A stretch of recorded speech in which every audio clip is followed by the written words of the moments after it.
Sanofi est un des grands acteurs mondiaux de la pharmacie et à ce titre, nous distribuons tous les jours 15 millions de boîtes de médicaments et de vaccins. Cette volumétrie fait de nous le 4e exportateur français.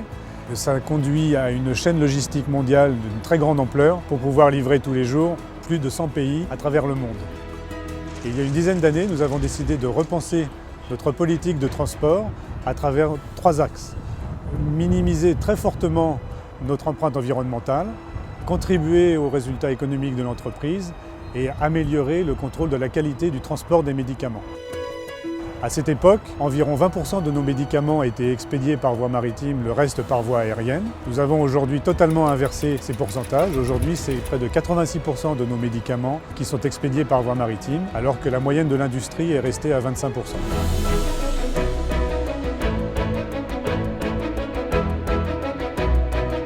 Nous sommes à juste titre des pionniers dans ce domaine et nous en sommes très fiers.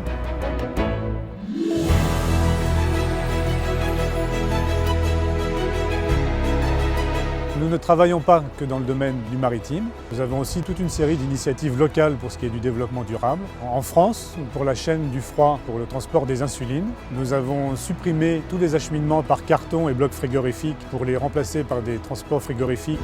Au Bangladesh, depuis très longtemps, nos expéditions de médicaments vers les pharmacies se font en camions qui fonctionnent au gaz naturel. Les vrais enjeux de demain reposent fondamentalement sur notre capacité à innover.